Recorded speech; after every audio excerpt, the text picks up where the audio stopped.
Okay, let's say that you now have been listening to my videos, you're inspired, you're all in, you're saying, Coach Powers, I want to engage my recovery.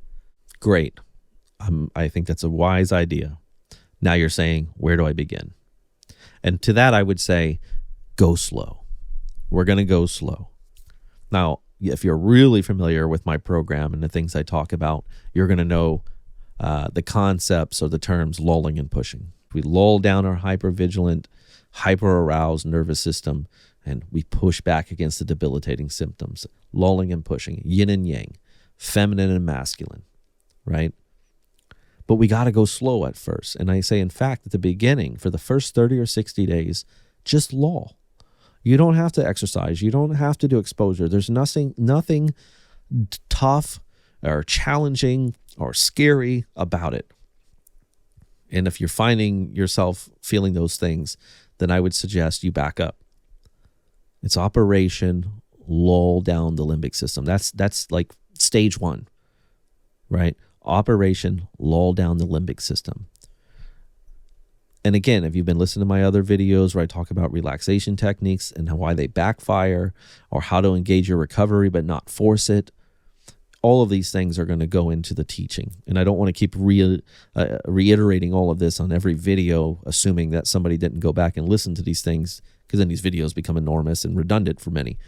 So I'm going to try to get away from that a little bit more here moving forward, and I'll just direct you back to some of this and say, look, this is all spelled out in my videos. And certainly if you do one-on-one coaching with me, if you follow my recovery course or join my Benzo Recovery School, you'll see these things. Okay, so go slow for 30 to 60 days, meaning let's start with basic relaxation techniques. Let's learn how to gradually pull ourselves away from fear. First, identify the difference between fear and anxiety. Do you even know what that is? Or in your mind, is it the same thing? There's a profound difference between fear and anxiety.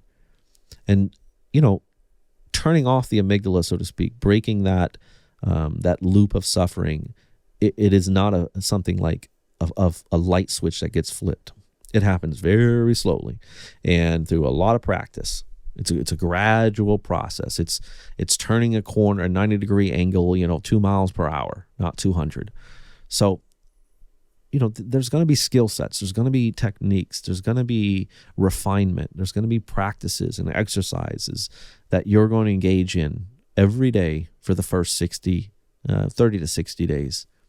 And one thing that I encourage everybody to do every day is the 5 senses limbic retraining that I teach in my program, because it's about getting out of your own way, getting out of your head, out of your voices, and the cognitive behavioral approach. It's almost just an alternative to the cognitive behavioral therapeutic approach in managing anxiety, and using your senses to convey safety to your limbic system, because ultimately it really is looking at that stuff first. I mean, your whole outer cortex of your brain, that big chunk of your brain on the outside, is mostly sensory processing stuff. And your anxiety exists on 2 different parts of your brain, at least anyway. The cortex and the amygdala. One's conscious, one's sort of unconscious. One is, you're learning it through your intellect. The other one is just making associations unconsciously, right? But it's both of them are pulling from cortex anxiety, but from the senses. Senses are huge. This is how our brain takes in information before what we say. I mean, we could be sitting in a house that's on fire and there's smoke and it's hot and it's burning and you can't breathe and all this. And you could be sitting there and going to your nervous system, I'm safe, I'm safe, I'm safe. You're just doing this mantra, and I don't care how strong your brain, your mind is. Your limbic system is going to say, I don't believe you. I'm smelling smoke. I'm feeling heat. I'm watching things burn around me. Everything around me in terms of the senses is telling me a very damn different story. So I don't believe you. You can tell me I'm safe all you want. I don't believe you. And it's going to hit you full of fight or flight chemistry, right? So this is what I'm saying. Your talk only goes so far. And as I pointed out in the last video, when relaxation techniques backfire, indeed, relaxation techniques can backfire. Your things that you're doing to soothe your anxiety can actually make you more anxious. So initially, we don't need to be concerned with that. Now, listen, if talk therapy, everybody's at different places in their recovery. I mean, there's somebody listening to this and they go, I've been to therapy for years. There's somebody listening to this saying, I've never been to therapy a day in my life, right? There's therapists probably listening to this right now. Say, God, I teach this stuff. I know all about it. Everybody's different, though, and where they are in their journey, their suffering, their desensitization, or they're not. Can they work? Can they not? Can they drive? Can they not? Everybody's different. With respect to all of that, I'm still saying if you're going to implement a program, in general, my rule is go slow at first.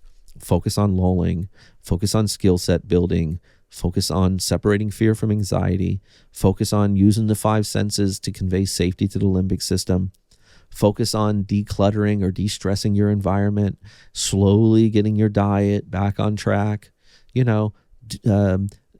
yoga. It's these kind of things. It's accessing good chemistry. One thing I do in my program is I say, I might ask you a question. How do you access dopamine daily? How do you access oxytocin, serotonin? How do you produce natural GABA? What's your mechanisms? If we're looking at it in the sense that we can actually participate in activating and accessing good chemistry or helping reduce or suppress so-called bad chemistry. Really, there is no bad chemistry. So when I say that, please understand. But in terms of benzo recovery, cortisol and adrenaline are horrible for us. They're good in short bursts for survival. They're not good when they're happening 24 hours a day for 7 months or 3 or 5 years down the road. Not good.